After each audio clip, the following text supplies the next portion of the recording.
Welcome to all of you guys. Today we will deal solution of simultaneous linear equation. तुम लोग linear equation जानते हो, चलो एक linear equation लिख लेते हैं. a1x plus b1y plus c1z equal to d1, a2x plus b2y plus c2z equal to d2, a3x plus b3y plus c3z equal to d3. हमने तीन वेरिएबल में लीनियर इक्वेशन को लिखा है. अपना इंटरेस्ट तो सिर्फ दो वेरिएबल और तीन वेरिएबल में ही होगा. दो वेरिएबल वाला स्ट्रेट लाइन को रिप्रेजेंट करता है और तीन वाला प्लेन को रिप्रेजेंट करता है. ठीक है, इसको एक्सटेंड भी कर सकते हो. जो मेथड अभी बता रहे हैं, अगर तुम उसमें इन वेरिएबल भी ले लोगे तो भी क्वेश्चन सॉल्व हो जाएगा. ठीक है, अब जैसे कि मान लो हम इन तीनों इक्वेशन को सॉल्व करना चाहते हैं मैट्रिक्स मेथड से. ठीक है, तो मैट्रिक्स मेथड से कैसे इन तीनों इक्वेशन को सॉल्व करेंगे, वही चीज हम लोग इस वीडियो में सीखने वाले हैं. ठीक है, तो इसके लिए अपन कुछ मैट्रिक्स बनाएंगे. जैसे कि तीन मैट्रिक्स यहाँ पे हमको बनाना पड़ेगा. सबसे पहला मैट्रिक्स बनाएंगे ए मैट्रिक्स हमेशा with the help of coefficient बनाते हैं. ठीक है, वेरिएबल्स का जो कोफिशिएंट होता है उसकी मदद से हम लोग ए मैट्रिक्स बनाएंगे.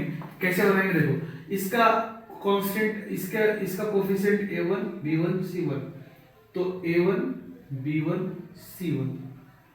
दूसरे वाले के लिए a2 b2 c2, a3 b3 c3. तो सबसे पहला टास्क होगा कि आप ए मैट्रिक्स लिखो एक. फिर सेकंड टास्क है आप एक बी मैट्रिक्स लिखो. अब बी मैट्रिक्स लिखना बहुत आसान. राइट साइड में जो कांस्टेंट लिखा हुआ है,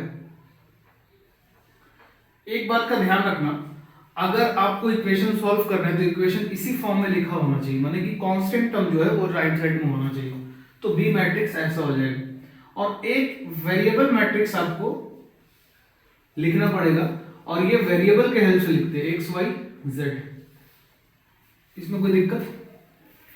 अच्छा, अब देखो यहां पे हम लोग क्या लिख सकते हैं, ए एक्स. अब तुम सोचोगे ए एक्स क्यों लिखे? ए एक्स का क्या मतलब हो गया, इसका और इसका मल्टीप्लीकेशन. तो इसको मल्टीप्लाई कैसे करोगे, ऐसे ऐसे ऐसे.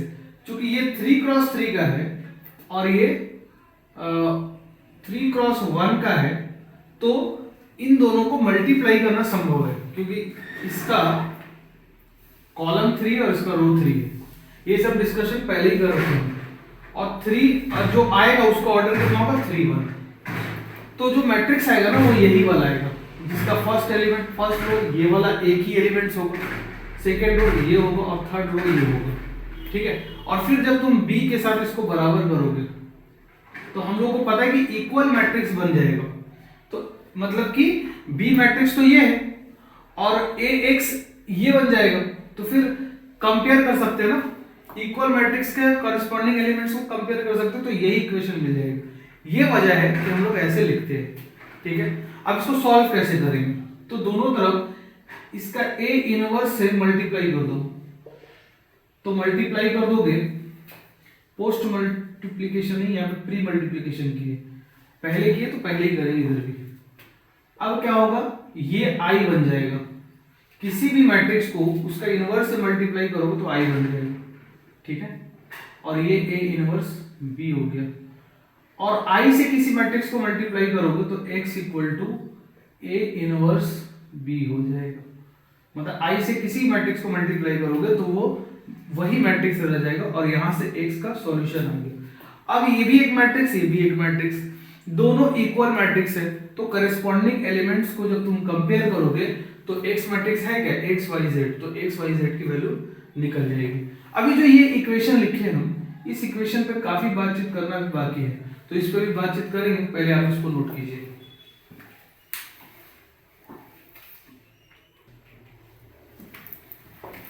अब देखो एक इक्वेशन लिखे थे हम, क्या लिखे थे, यहां लिखते हैं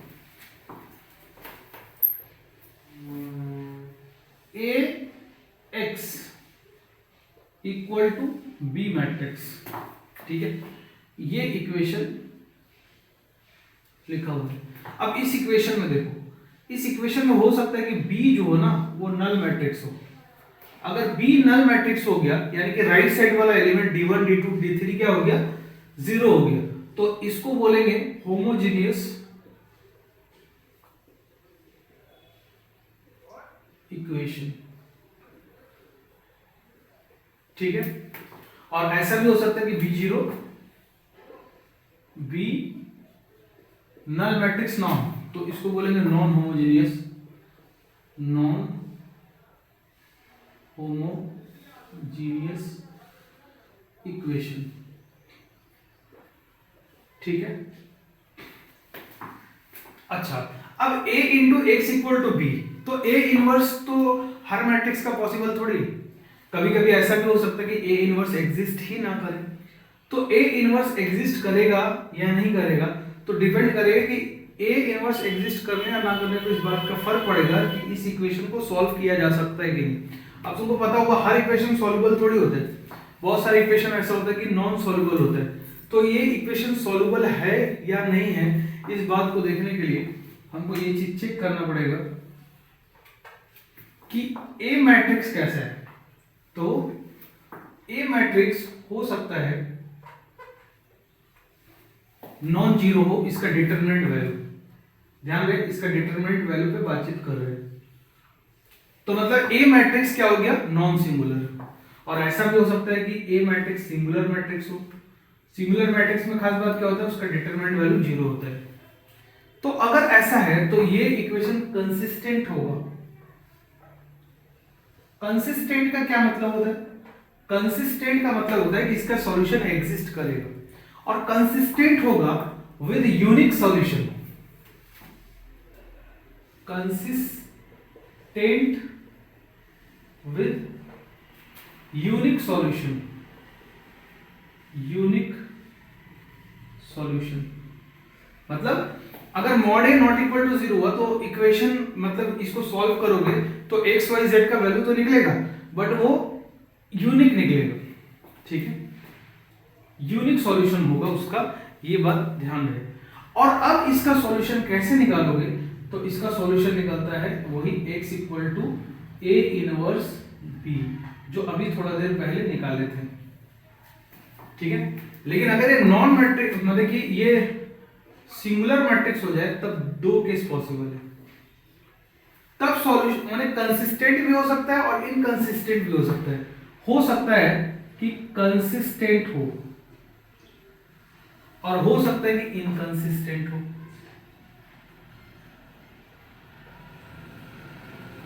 ठीक है, ये कंसिस्टेंट भी हो सकता है और इनकंसिस्टेंट भी हो सकता है।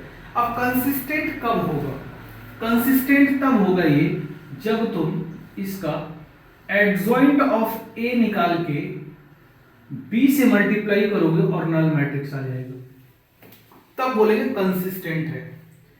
और कंसिस्टेंट भी कैसा होगा, with infinite solution. Infinite solution माने इनफाइनाइट सॉल्यूशन एग्जिस्ट करेगा। और इनकंसिस्टेंट का तो मतलब ही होता है कि नो सॉल्यूशन, इसका तो मतलब ही होता है नो सॉल्यूशन।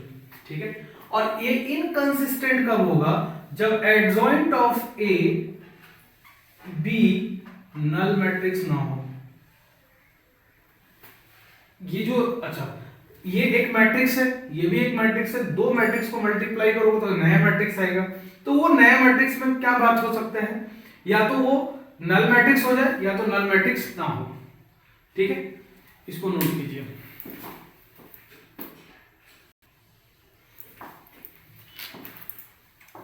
अब देखो एक इक्वेशन ले लिए, इसको सॉल्व करेंगे। ठीक है, और इसको सॉल्व करने से पहले हम तुमको प्रोसीजर बता दें कि सॉल्व कैसे करोगे। प्रोसीजर स्टेप 1, सबसे पहले आप क्या करोगे, write A x equal to B, मतलब ए मैट्रिक्स लिखो, एक्स मैट्रिक्स लिखो और बी मैट्रिक्स लिखो। चलो अगर हम यहां पे दिखाए तुमको कि ए मैट्रिक्स कैसे लिख सकते हो, तो कैसे लिख सकते हो, 5 -7, ध्यान दे -7 है यहाँ पे ना कि 7 -5 ये ए मैट्रिक्स हो गया। और तुमको अगर हम एक्स मैट्रिक्स लिखने के लिए बोले तो एक्स वाई, याद रखना एक्स मैट्रिक्स और बी मैट्रिक्स हमेशा एक कॉलम मैट्रिक्स होगा, मतलब उसका एक ही कॉलम होगा। और बी मैट्रिक्स कैसे लिखोगे, 2 3, ऐसे लिखा जाता है। लिखिए, अब ये लिखिए तो ये भी लिखना आसान है। क्या लिखना आसान है, ये वाला एक्सप्रेशन। ठीक है, स्टेप 2 में क्या करोगे, स्टेप 2 में याद रखना हमेशा ही करेंगे फाइंड डिटर्मिनेंट ऑफ ए। तो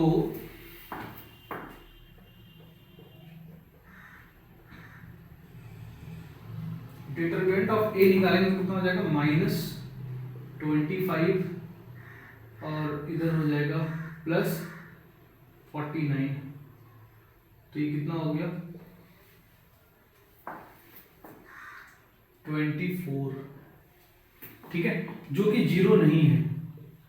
अगर डिटरमिनेंट वैल्यू ऑफ ए 0 नहीं है तो इसका क्या मतलब है, देखो determinant value of A not equal to 0 implies unique solution, unique solution.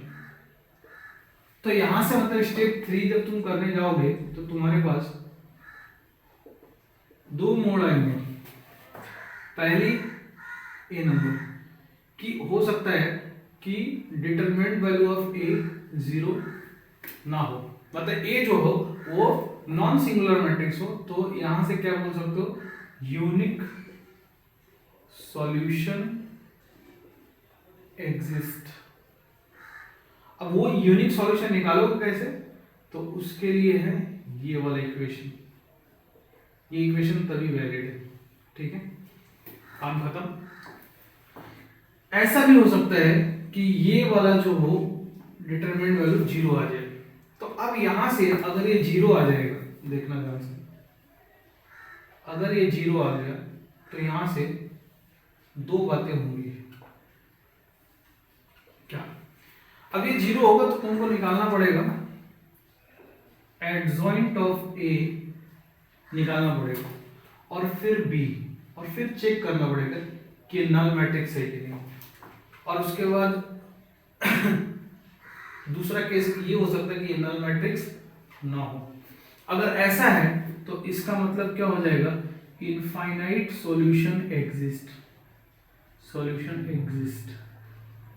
क्या उस सॉल्यूशन को निकाल सकते हैं हम लोग, इनफाइनाइट सॉल्यूशन एग्जिस्ट, तो क्या उस इनफाइनाइट सॉल्यूशन को निकाल सकते हैं, तो बिल्कुल निकाल सकते हैं। कैसे निकालेंगे, पुट कर देंगे z = k एंड सॉल्व। अभी ये बात नहीं समझ में आ रहा होगा, लेकिन आगे जब इलस्ट्रेशन लेंगे तो तुमको समझ में आ जाएगा।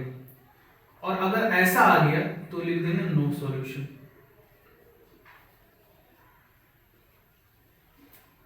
तो सबसे पहले अच्छा, अब यहां पे 2 बात तुमको दिक्कत दे सकता है। क्या, हालांकि होना नहीं चाहिए ऐसा, कि यहां पे तो एक ए इनवर्स कैसे निकालेंगे और दूसरी बात एडजॉइंट कैसे निकालेंगे। तो वो एडजॉइंट निकालना और इनवर्स निकालना अगर तुमको नहीं आता है तो पहले पिछला वाला वीडियो देखो, उसके बाद तुमको समझ में आएगा।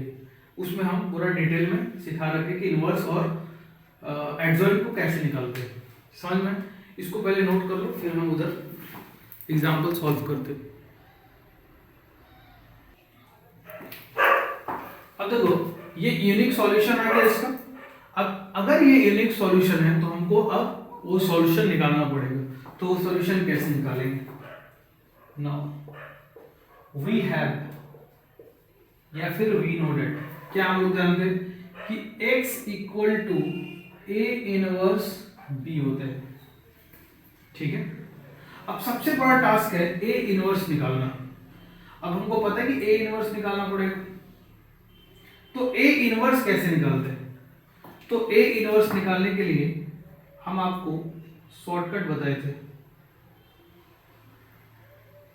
चलो पहले हम प्रॉपर फार्मूला लिख दें। Now a inverse equal to क्या होता है, 1 डिटरमिनेंट वैल्यू ऑफ a और एडजॉइंट ऑफ a। ठीक है, तो इस एडजॉइंट ऑफ a चाहिए, ये तो डिटरमिनेंट वैल्यू ऑफ ए निकाल चुके हम लोग, वो कितना है 24, लेकिन अब हमको एडजॉइंट ऑफ ए निकालना पड़ेगा।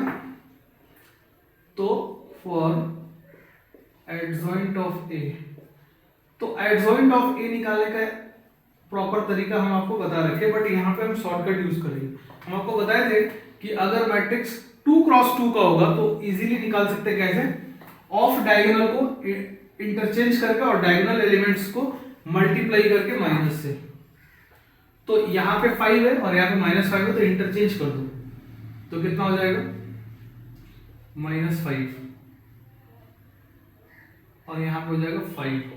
और इसमें इंटरचेंज नहीं करना है, ये केस ऐसा है तुमको लगे कि इंटरचेंज हो गया, माइनस से मल्टीप्लाई करना है दोनों को। तो इसको माइनस से मल्टीप्लाई करो तो 7 हो गया, और इसको -7। यहाँ पे ऐसा प्रतीत हो रहा है कि चेंज हो गया, बट चेंज नहीं हुआ। अब हम लोग यहां से ए इनवर्स निकाल सकते हैं कैसे, 1/24 इस वाले फॉर्मूला में पुट करके 24, और एडजॉइंट ऑफ ए तो दिख ही रहा है हमको। एग्जाम में तुम ये शॉर्टकट यूज नहीं कर सकते हो, तुमको प्रॉपर तरीका से कोफैक्टर निकाल कर करना पड़ेगा, और हम इस बात को मान के चले कि तुमको एडजॉइंट ऑफ ए तो निकालने आता है। ठीक है, तो ये हो गया ए इनवर्स हो गया। अब हम लोग इस इक्वेशन में पुट करेंगे, तो x इक्वल टू, अब क्या लिखेंगे 1/24, ए इनवर्स लिखने जा रहे हैं ये वाला, तो वो तो ये है। ठीक है, अब क्या लिखेंगे b, तो b कितना है 2 और 3। ठीक है, अब ये कितना हो जाएगा, तो इसको मल्टीप्लाई करो, तो इसको ऐसे मल्टीप्लाई करेंगे तो -10 और +21। ठीक है, अब इसको मल्टीप्लाई करेंगे इससे तो -14 और +15। ठीक है, तो ये हो गया 1/24। चलो इधर ही कर लेते हैं, तो x इक्वल टू हो गया 1/24, और यहां हो जाएगा 11, और यहां हो गया 1। ठीक है, तो x का वैल्यू लिख दो, x y है x मैट्रिक्स, और इधर कितना हो जाएगा 11/24 और 1/24। तो अब कंपेयर कर लो, therefore x equal to 11/24 and y equal to 1/24। तो इस तरीके से हम लोग आंसर निकालते हैं मैट्रिक्स मेथड से। ठीक है, अपने को 2 क्रॉस 2 या 3 क्रॉस, मतलब कि 2 वेरिएबल वाला, ये 3 वेरिएबल्स वाला से मतलब है, तो 2 वेरिएबल वाला एग्जांपल तुमको दिखा दी। अब 3 वेरिएबल वाला दिखा देते हैं। ठीक है, अच्छा 2 वेरिएबल होगा तो a जो है 2 क्रॉस 2 का बनेगा, और ये हमेशा कॉलम मैट्रिक्स ही बनेगा x भी। अगर 3 वेरिएबल होता तो 3 क्रॉस 3 का बनता। नोट कर लीजिए।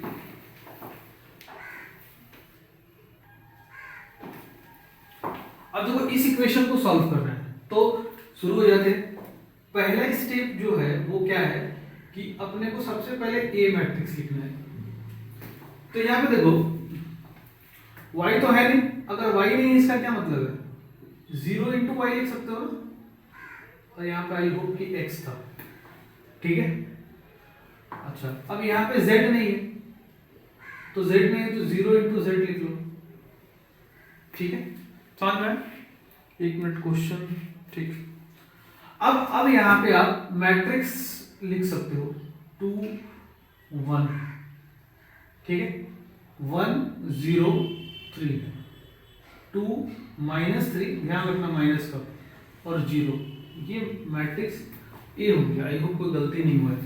1 2 1, 1 0 3, 2 -3 0। ठीक है, अब x मैट्रिक्स लिख लो। x कैसे लिखोगे, वेरिएबल से, 3 वेरिएबल है तो 3 क्रॉस 3 का बना। और b मैट्रिक्स लिख लो। b मैट्रिक्स कैसे लिखोगे, b मैट्रिक्स लिखेंगे कांस्टेंट से, 7 11 1। ठीक है, ये स्टेप 1 कंप्लीट हो गया। स्टेप 2 में क्या करेंगे, स्टेप 2 में डिटरमिनेंट वैल्यू ऑफ ए निकालेंगे। ठीक है, ठीक है। अच्छा, अब डिटरमिनेंट वैल्यू ऑफ ए निकालेंगे, तो ए हो सकता है जीरो हो या नॉन जीरो। अगर नॉन जीरो हो गया तो यूनिक सॉल्यूशन एग्जिस्ट करेगा, फिर तो तुमको ए इनवर्स निकालना पड़ेगा। तो ए इनवर्स निकालने से पहले एडजॉइंट ऑफ ए निकालना पड़ेगा, तो काफी सारा कैलकुलेशन है, समय बहुत ज्यादा ना लगे, इसलिए हम वीडियो पॉज करके कैलकुलेशन कर रहे हैं। तुम भी कैलकुलेशन करो वीडियो पॉज करके, ठीक है।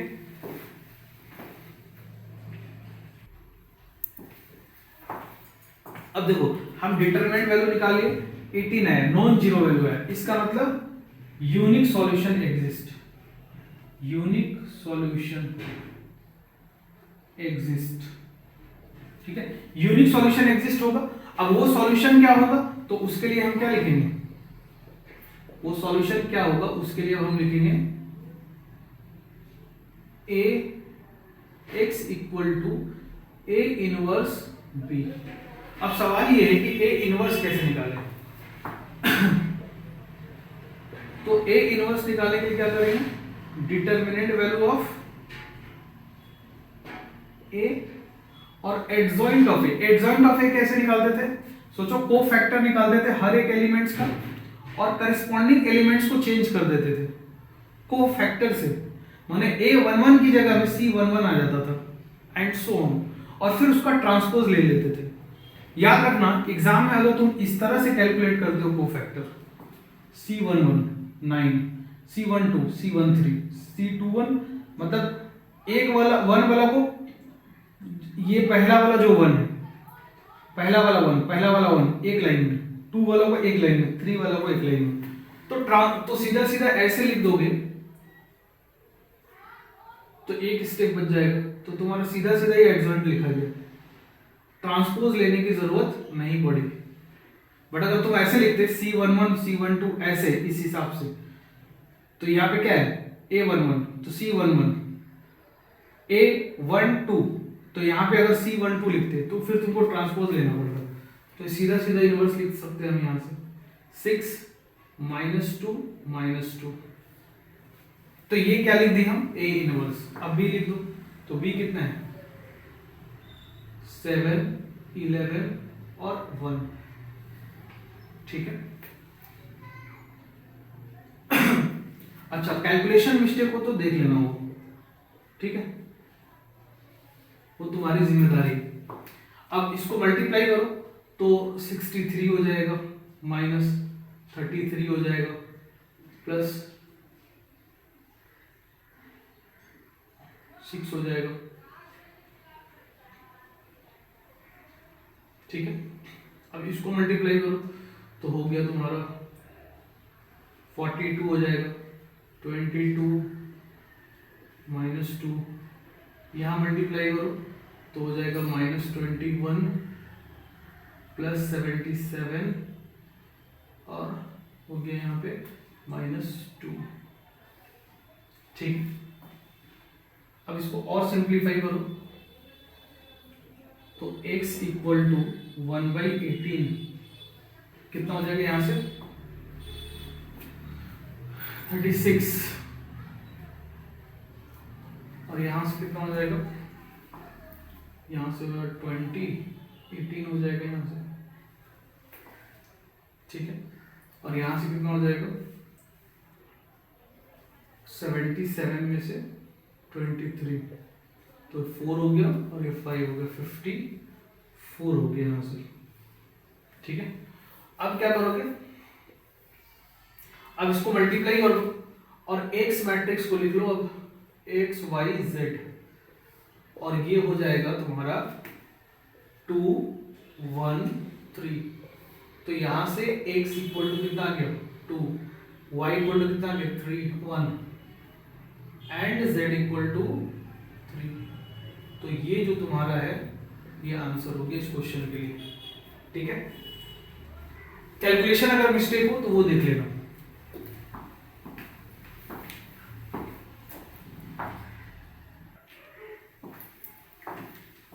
अब देखो, इस तरह का क्वेश्चन भी एग्जाम में पूछा जाता है, फाइंड ए इनवर्स वेयर ए इतना है और उसके बाद बोला hence solve the system of equation ये, तो पहले तो ए इनवर्स निकालेंगे, उसके बाद इस इक्वेशन को देखेंगे, ठीक है। तो ए इनवर्स निकालने के लिए आपको क्या चाहिए, डिटर्मिनेंट वैल्यू ऑफ ए चाहिए कि ये क्या होगा, ठीक है। और क्या चाहिए, क्योंकि अगर हम आपको बताए कि ए इनवर्स क्या होता है तो आप क्या जानते हो, 1 ये और एडजॉइंट ऑफ ए, ठीक है। तो पहले तो ये चाहिए।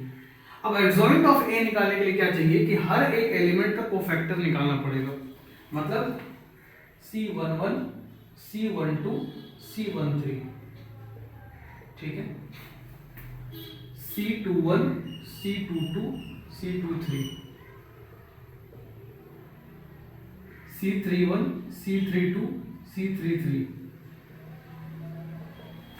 किसी भी, जैसे कि मान लो इसका कोफैक्टर निकालना है, ठीक है, तो इसके रो और इसके कॉलम को बंद कर दो, और इसका जो पोजीशन होता है, पोजीशन का मतलब ये कौन सा पोजीशन, सेकेंड रो में है और सेकेंड कॉलम में भी है, तो 2 2, तो ये 4 हो गया। इसका सम अगर इवन आता है तो नेगेटिव आंसर आएगा, मतलब कि जो भी आंसर आ रहा होगा उस डिटरमिनेंट का वैल्यू, मतलब इसको और इसको बंद करने के बाद जो डिटरमिनेंट वैल्यू बन रहा होगा, अगर वो पॉजिटिव आ रहा हो तो नेगेटिव होगा, और नेगेटिव आ रहा हो तो पॉजिटिव होगा, अगर ऑड हुआ तो, सम ऑड हुआ तो, इवन हुआ तो वैसे का वैसा है। अब ये कैलकुलेट करना तुमको हम सिखा चुके हैं, तो इस वजह से हम वीडियो पॉज करके इसको कैलकुलेट करते हैं और तुम भी करो। ये निकल गया कोफैक्टर्स।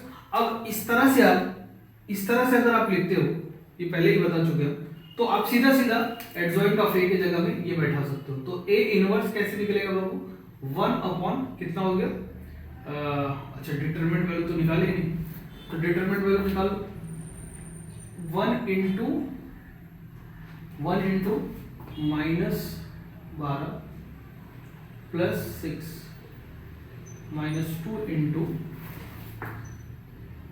-8 -6 और प्लस इंटू प्लस नहीं, यहाँ पे -3 है तो -3 होगा, -3 और यहाँ हो गया -6 और -9, ठीक है। यहाँ पे वो हो जाएगा -6 और यहाँ से -14 है तो माइनस प्लस हो जाएगा और 28 हो जाएगा, ये हो गया 15 और प्लस 45, तो यहाँ से तुम्हारा आ गया 22 और 67 हो जाएगा, तो ये 67 हो गया।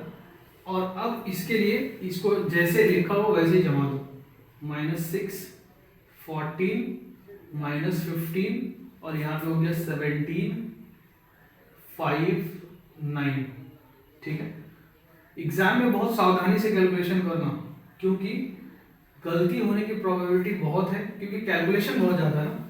तो ये रहा आपका ए इनवर्स निकल गया, नोट कीजिए।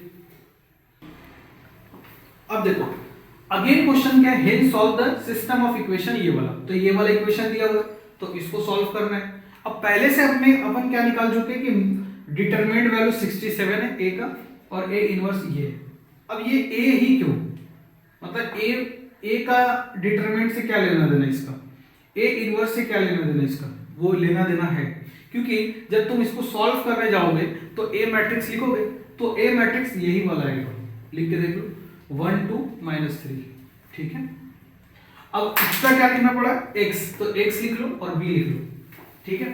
अब चूंकि डिटरमिनेंट वैल्यू नॉन जीरो है, a का डिटरमिनेंट वैल्यू नॉन जीरो है, तो इसका क्या मतलब होता है, यूनिक सॉल्यूशन, इसका मतलब हो गया यूनिक सॉल्यूशन, ठीक है। अगर यूनिक सॉल्यूशन है तो वो यूनिक सॉल्यूशन कैसे निकलेगा, ऐसे निकलेगा। तो अब अपने को क्या करना है, अब थोड़ा कैलकुलेशन फास्ट कर दे, तो ए इनवर्स क्या लिखना है, 167 -6 17 13, ठीक है, 14 5 -8 -15 9 -1, ठीक है। अब ये कितना है, -4 2 11। अब क्या करना है, ये x इक्वल टू है, अब x इक्वल टू कितना हो जाएगा 167। अब इसको करो मल्टीप्लाई करो, तो हो गया यहाँ पे -+24 +34 +143, ठीक है। कैलकुलेशन मिस्टेक देख लेना थोड़ा, 56 10 minus 88 minus 15 60 plus 18 minus 11। I hope कोई गलती ना हुआ हो, ठीक है। अब x बराबर क्या लिख सकते हो, x इक्वल टू अब लिख सकते हो 167। अब इन सबको ऐड करो, तो ऐड करो,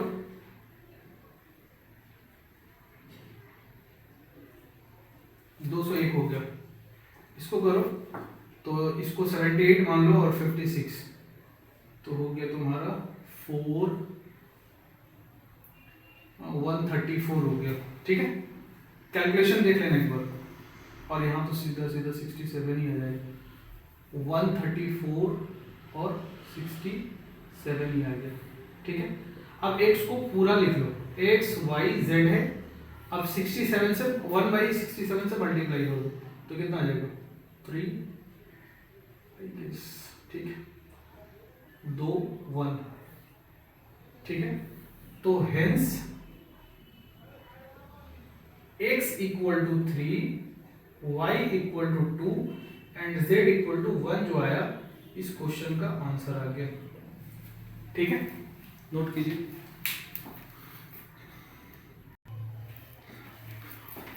अब देखो वो वर्ड प्रॉब्लम है, जब तुम क्लास 10 में थे तो लीनियर इक्वेशन इन 2 वेरिएबल्स पढ़े थे, तो उसमें भी इस तरह का वर्ड प्रॉब्लम्स आता था, क्वाड्रेटिक में भी वर्ड्स प्रॉब्लम्स आता था, तो वैसे इसमें भी वर्ड्स प्रॉब्लम आ गए। तो वर्ड्स का मतलब ये वर्ड्स प्रॉब्लम का क्या पर्पस होता है, तो इसका पर्पस ये होता है कि वो चाहता है कि इक्वेशन तुम खुद बनाओ और सॉल्व भी खुद ही करो, और इससे पहले जो था वो इक्वेशन दे देता था और सॉल्व हमको करना पड़ता था। तो इसमें एक स्टेप और बढ़ गया, इसमें अब इक्वेशन भी आपको खुद ही निकालना पड़ेगा। मतलब एक इस तरह का क्वेश्चन बहुत लेंथी रहता है, बहुत ज्यादा मार्क्स तक पूछा जाएगा अगर पूछा जाएगा तो, ठीक है। और दूसरी बात ये कि इजी भी होगा। तो यहाँ पे कंडीशंस को पढ़ के, क्वेश्चंस को पढ़ के उसको कन्वर्ट करेंगे मैथमेटिकल लैंग्वेज में। द सम ऑफ 3, जो इंग्लिश में लिखा हुआ है ना उसको कन्वर्ट करेंगे मैथ्स में। The sum of 3 numbers is 6। 3 number है जिसका सम कितना है 6 है, तो तीनों नंबर ही निकालने के लिए बोला है। लास्ट में क्या बोला है using matrices find the numbers, लेकिन मैट्रिसेस यूज करके बनाना पड़ेगा, तो वो मैट्रिक्स मेथड यूज करके बनाना पड़ेगा। तो पहले तो उस तीनों इक्वेशन को लिखो, तो तरीका वही है जो बचपन में करते थे। तो सबसे पहले तो लेट कर लो वही तीनों नंबर को, let x y and z be the numbers. अब अकॉर्डिंग टू क्वेश्चन तुम क्या करो, सिचुएशन को पढ़ो और समझो और फिर उसको इक्वेशन में कन्वर्ट करो। तो तीनों का सम कितना है 6 है, तो x plus y plus z, यही तो तीनों है, तो इनका सम कितना हो गया 6 हो गया, ठीक है। अब पढ़ो, if we multiply third number by 2, मतलब थर्ड नंबर को 2 से मल्टीप्लाई करना है, तो कर दो। थर्ड नंबर को 2 से मल्टीप्लाई कर दिए तो हो जाएगा 2z, ठीक है। कहां गया, if you multiply the third number by 2 and add the first number two the result. अच्छा, इसमें ऐड करो फर्स्ट नंबर, तो रिजल्ट जो मिलेगा वो क्या मिलेगा 7, तो ये 7 हो गया, ठीक है। नेक्स्ट, तो कहां तक पढ़ लिए हम लोग, वी गेट 7 तक। By adding second and third number to 3 times, तो एडिंग सेकेंड और थर्ड नंबर, तो y प्लस z, यही सेकेंड और थर्ड को ऐड कर दिए to 3 times the first number, मतलब फर्स्ट नंबर को 3 से मल्टीप्लाई करके ऐड करो, तो वी गेट 12, तो 12। तो 3 इक्वेशन मिल गया कि नहीं बताओ। इस इक्वेशन को स्टैंडर्ड फॉर्म में कैसे लिखोगे, प्लस 0 इंटू वाई और यहाँ पे आई होप कि x था, ठीक है। तो ये स्टैंडर्ड फॉर्म में लिखा दिया।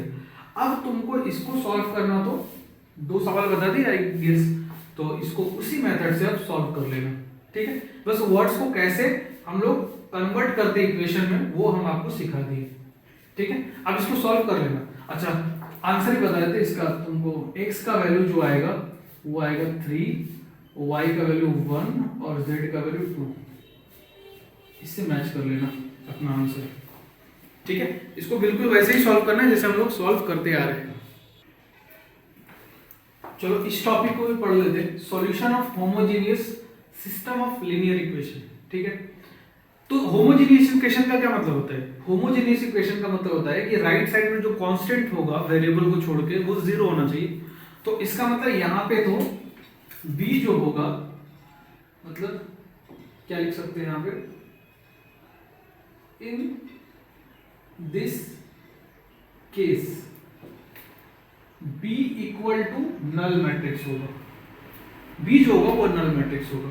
ठीक है, सॉल्व करने का तरीका तो वही रहेगा। तो अब इसका प्रोसीजर क्या हो जाएगा? इसका प्रोसीजर हो जाएगा तुम्हारा, पहला स्टेप तो वही होगा कि right A x O, B की जगह में क्या आ गया ओ, क्योंकि बी जो है वो नल मैट्रिक्स है, फिक्स है एकदम। अब दूसरी बात है कि तुम mod find determinant value of A. ठीक है, अब तीसरी बात क्या है, जो पहले होता था वही होगा कि ये जो डिटरमिनेंट वैल्यू ऑफ ए है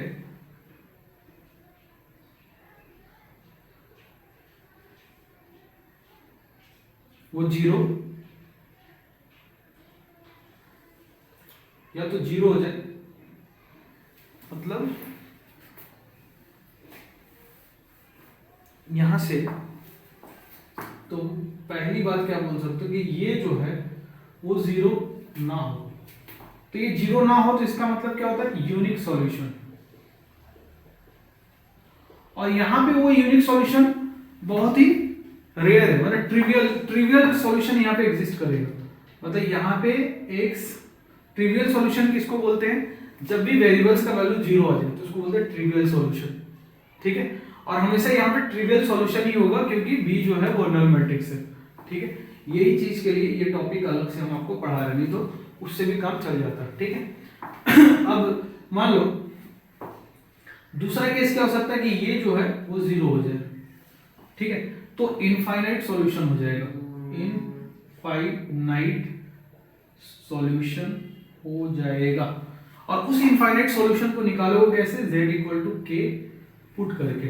ठीक है, तो यहां पे लिखो put k equal z equal to के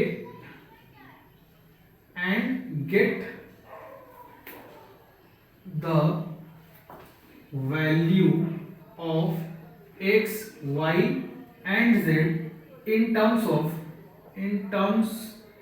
ऑफ k के टर्म्स में आंसर तुमको मिल जाएगा, क्योंकि k नॉन चीज नहीं, मतलब k कुछ भी हो सकता है। जैसे कि इसका इनफाइनाइट सॉल्यूशन, तो मान लो तुमको x का वैल्यू निकाले तो वो आ गया 2k प्लस 3 मान लो, तो k का अलग अलग वैल्यू के लिए x का अलग अलग वैल्यू आएगा और वो सारा वैल्यू आ जाएगा यहां से k का अलग अलग वैल्यू पुट करके। आई होप तुमको समझ में आया होगा, नोट कीजिए इसको।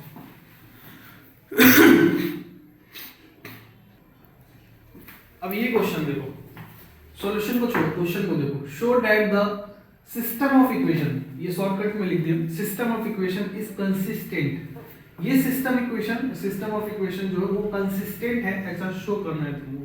ठीक है, तो तुम पहले तो ए मैट्रिक्स लिख दो, एक्स लिख दो, बी लिख दो, इसको लिखने में कोई बड़ी बात नहीं है।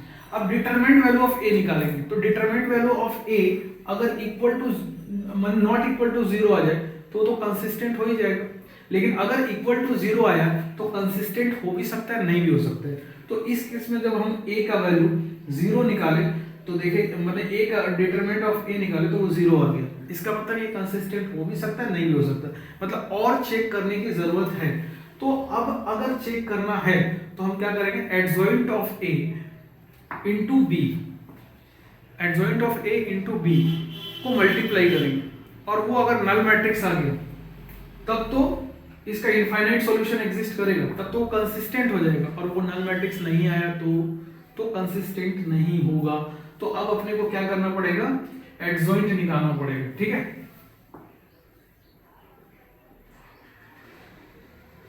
यहां पे ऐसे लिख दो,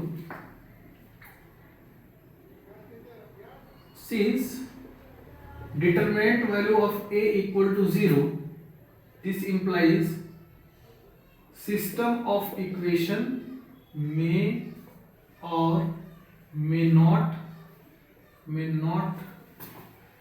not be consistent, मतलब अभी और चेक करने की जरूरत है। टू चेक इट, अब इसको चेक करने के लिए तुमको क्या करना पड़ेगा, एडजॉइंट ऑफ ए निकालना पड़ेगा। तो एडजॉइंट ऑफ ए निकालने के लिए तुमको C11 भी निकालना पड़ेगा, C12, C13, ठीक है, C21, C22, C23 और C31, C32, C33। एडजॉइंट निकालने का तरीका ही है, तो पहले इसको कैलकुलेट करो। तो अब देखो, ये चीज चेक करने के लिए हम कोफैक्टर्स निकाल लिए सबका, तो एडजॉइंट ऑफ ए भी लिख दिए। अब हमको क्या करना पड़ेगा, एडजॉइंट ऑफ ए से बी को मल्टीप्लाई करना पड़ेगा, फिर देखना पड़ेगा क्या है, ठीक है। तो अब हम इसको मतलब स्क्रीनशॉट ले लिए होगे तुम, अब हम इसको रिमूव कर ले, ठीक है, एक बार स्क्रीनशॉट ले लो।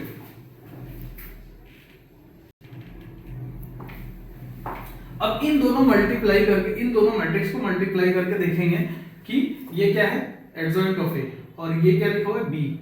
तो अब इसको मल्टीप्लाई करके देखेंगे कि नल मैट्रिक्स आ रहा है कि नहीं। और ऐसे अगर देखो ये बोला है question show that the system of equation is consistent, तो नल मैट्रिक्स आना भी चाहिए, आना चाहिए, क्योंकि वो प्रूफ करने के लिए बोला है ये बात। तो अब मल्टीप्लाई करोगे तो यहां से -25 हो गया, और ये +70 हो जाएगा, और ये -45 हो गया, ठीक है। अब इसको करो तो 55 -154 और यहाँ से 99 हो गया। अब इसको इससे करो तो 35 -98 63, ठीक है। अब ये देखो 0 हो जाएगा, करके देख लेना, 0 ही रहना चाहिए, ठीक है। तो ये जो है, अब यहां पे क्या लिखेंगे, ये एडजॉइंट ऑफ ए और बी जो है वो नल मैट्रिक्स है, तो दिस इंप्लाइज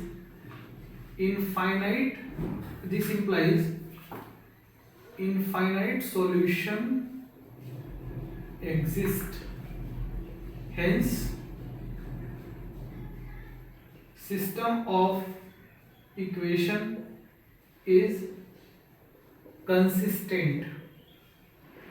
प्रूव हो गया, यही प्रूफ करना था, ठीक, यही प्रूफ करना था, प्रूफ हो गया। अच्छा चलो यहीं पे हम लोग को एक और चीज सिखा देते हैं। अगर मान लो वो बोला also find x y z, अगर x y z अगर फाइंड करने के लिए बोला तो इसी इक्वेशन में कैसे फाइंड करेंगे ये बात हम आपको सिखाते हैं, पहले इसको नोट कीजिए।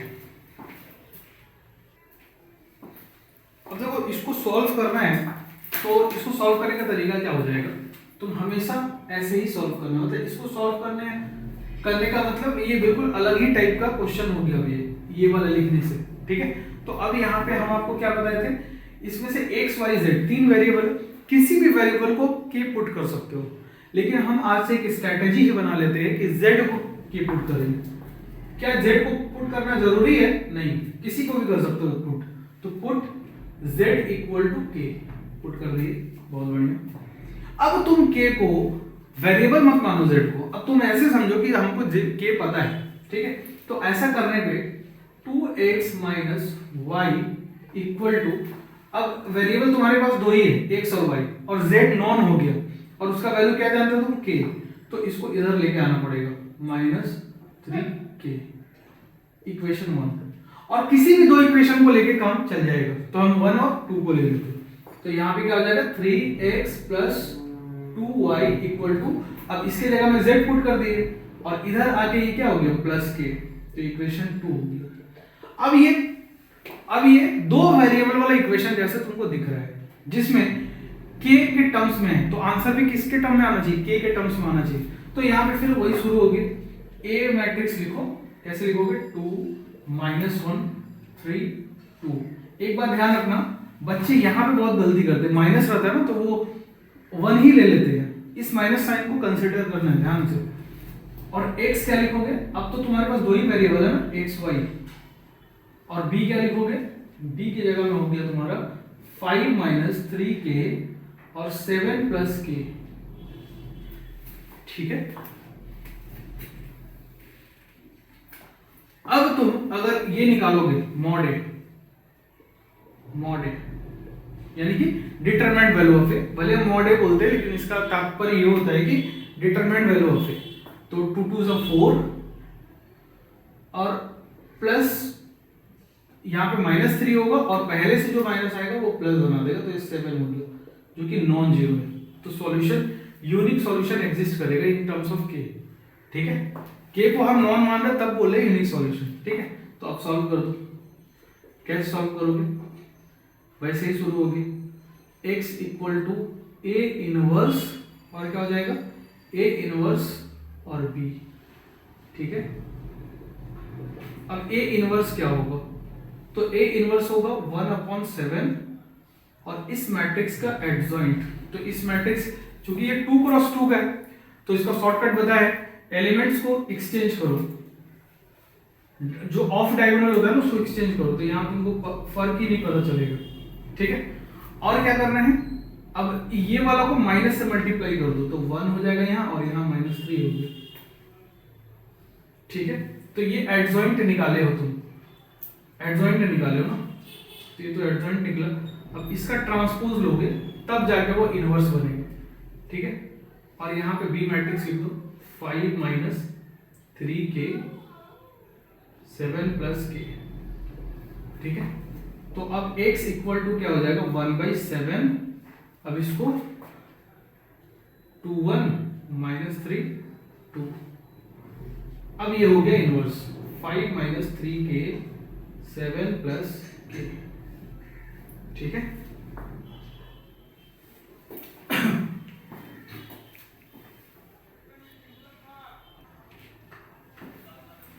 अच्छा यहाँ पे ना एक मिस्टेक हो गई, एडजॉइंट ऑफ ए तो सीधा सीधा निकल गया, तो अब यहाँ पे ट्रांसपोज करने की जरूरत नहीं है, मैंने इसका ये नहीं होगा क्योंकि सीधा सीधा एडजॉइंट ऑफ ए ही तो निकल गया। एडजॉइंट ऑफ ए निकालने के लिए क्या करते हैं, को फैक्टर लिखते हैं और फिर उसका ट्रांसपोज लिखते हैं, तो यहाँ पे सीधा शॉर्टकट से हम लोग एडजॉइंट ही निकाल लिए, इसको इनवर्स करके और इसको माइनस से मल्टीप्लाई करके। अब x क्या हो जाएगा, x इक्वल टू 1/7, अब इन दोनों को मल्टीप्लाई करो, तो 2 से मल्टीप्लाई करो तो हो गया 10 minus 6k plus 7 plus k, ठीक है। अब इससे मल्टीप्लाई करो, तो इससे मल्टीप्लाई करो -15 प्लस 9k अब प्लस 14 और प्लस 2k, ठीक है। अब आइए x इक्वल टू 1/7, अब यहाँ पे थोड़ा सिंप्लीफाई कर लो, पहले तो 70 माइनस 5k, ठीक है, और यहाँ से हो गया तुम्हारा 11k माइनस 1, ठीक है।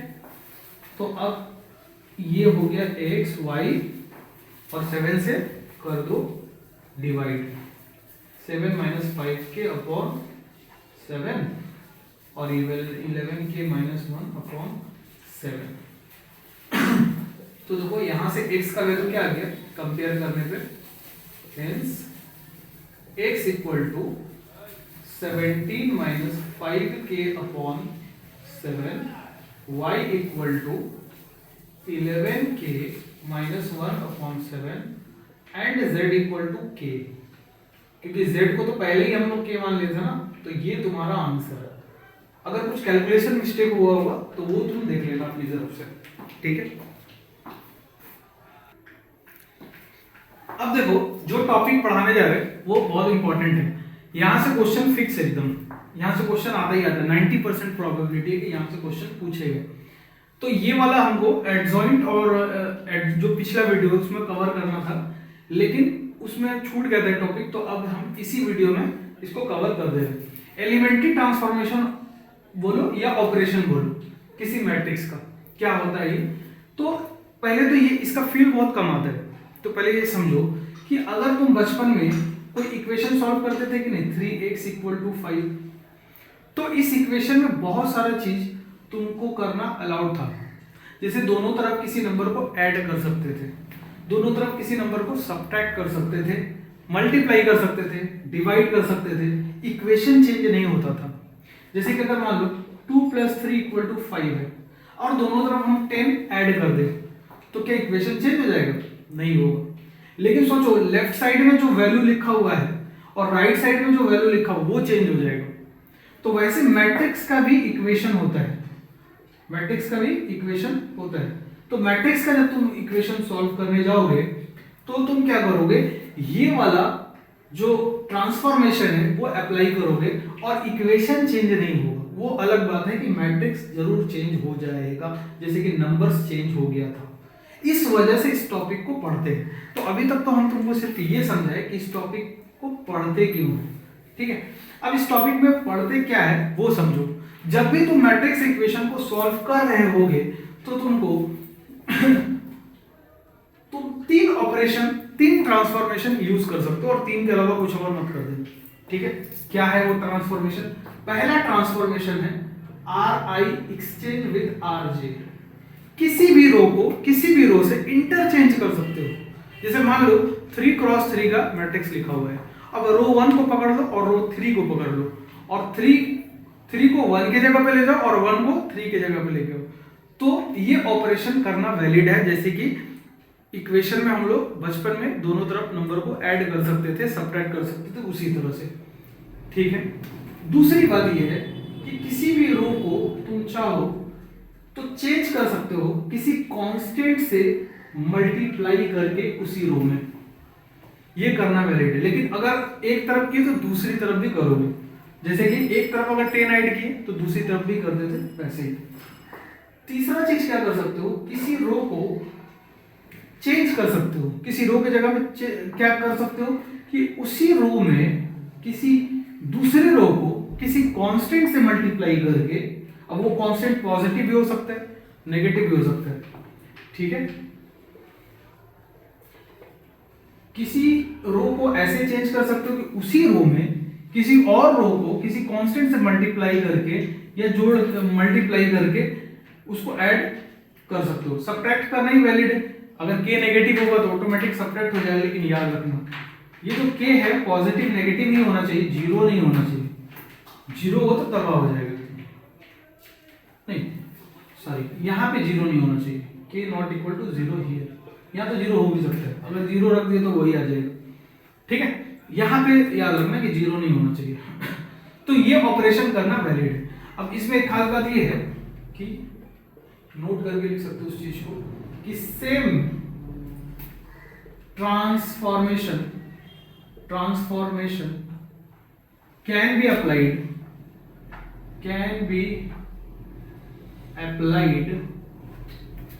For column. जैसे कि अगर हम CI लिख दें तो यहाँ CJ हो जाएगा। जो मतलब कि हम क्या कर रहे हैं, ये रो वाइज देख रहे हैं ना, तो कॉलम वाइज भी वैलिड है।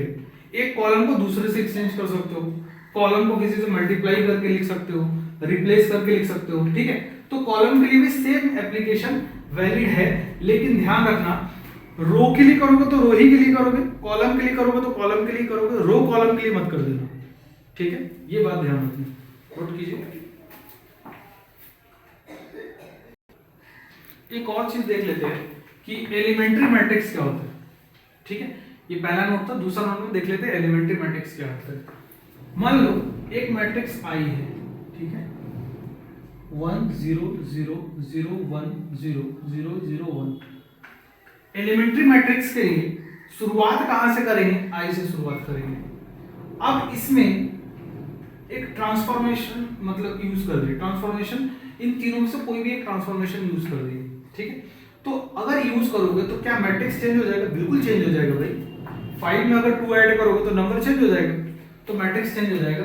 एक ऑपरेशन लगाना है आइडेंटिटी मैट्रिक्स में, एक ऑपरेशन लगाना है तो वो मैट्रिक्स चेंज हो गया।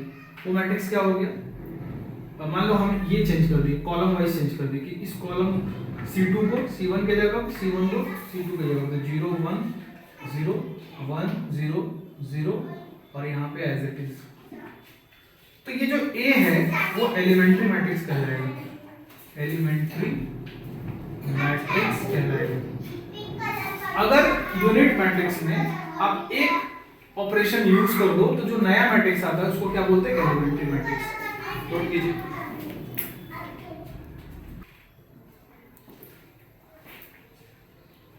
अब देखो method of finding inverse by elementary transformation. Elementary transformation से इनवर्स निकालना। देखो एक इनवर्स निकालने का तो हम लोग तरीका जानते हैं। इनवर्स कैसे निकालते हैं, 1 determinant of A adjoint of A, ऐसे तो निकालते ही। एक और तरीका बिना इस फॉर्मूला का यूज किए हुए इनवर्स निकालना एलिमेंट्री ट्रांसफॉर्मेशन से। तो जब भी एलिमेंट्री ट्रांसफॉर्मेशन करोगे तो वो 3 ट्रांसफॉर्मेशन याद रखोगे और हमेशा रो वाइज ही करना, ठीक है, कॉलम वाला मत लगाना, सिर्फ रो वाइज ही करना, ठीक है। तो अब इसका प्रोसीजर क्या होगा, कैसे करेंगे प्रोसीजर। तो इसका प्रोसीजर बहुत सिंपल है। सबसे पहला स्टेप में तुम क्या करो, जैसे कि तुमको किसी मैट्रिक्स का इनवर्स निकालना, तो वो मैट्रिक्स तो पता होगा ना तुमको। तो मान लो वो मैट्रिक्स ए है, तो अगर वो मैट्रिक्स ए है तो ए इक्वल टू आई इंटू ए, ये तो लिखना वैलिड है क्योंकि आई से किसी भी मैट्रिक्स को मल्टीप्लाई करो वो खुद ही रहेगा। स्टेप 2 में क्या करोगे, use elementary transformation till left hand side become identity matrix, become identity matrix। नहीं समझोगे, समझाते। अब ये इक्वेशन है मैट्रिक्स का इक्वेशन, तो वो जो 3 ट्रांसफॉर्मेशन आपको सिखाया है उसको यूज करना इसमें और कोशिश करना कि जो लेफ्ट साइड में ए है ये आई बन जाए, ठीक है। तो अब स्टेप 3 देखो, जब तुम ये वाला चीज परफॉर्म करोगे यहाँ पे, तो कब तक परफॉर्म करते रहोगे, जब तक ये आई ना बन जाए। तो अच्छा, अब यहाँ तो 2 मैट्रिक्स है, यहाँ तो एक मैट्रिक्स है, तो यहाँ पे ए मैट्रिक्स को छेड़छाड़ मत करना। जब तुम एलिमेंट्री ट्रांसफॉर्मेशन करोगे तो इधर का एक ही मैट्रिक्स में कर सकते हो और आई में करना, ठीक है। तो इससे क्या होगा, आई भी चेंज हो जाएगा ए के साथ साथ। तो ये मान लो चेंज होकर बी बन गया। अब ए इंटू बी आई है, तो इसका मतलब ए बी का इनवर्स और बी ए का इनवर्स होगा, ठीक है। तो हमको तो ए का इनवर्स निकालना है ना। तो अब स्टेप 4 में आंसर तुम्हारे पास होगा। स्टेप 4 में क्या बोल दो कि A inverse equal to B, खत्म। ये तुम्हारा आंसर हो जाएगा फाइनल, ठीक है। अब हम लोग 2x2 के लिए, जैसे ये तो प्रोसीजर हो गया, ठीक है। तो तुम्हारे एग्जाम में क्या पूछा जाएगा, 2x2 वाला मैट्रिक्स का इनवर्स पूछा जाता है या 3x3 वाला, ठीक है। तो दोनों के लिए सीख लेते हैं। पहले ये नोट कीजिए,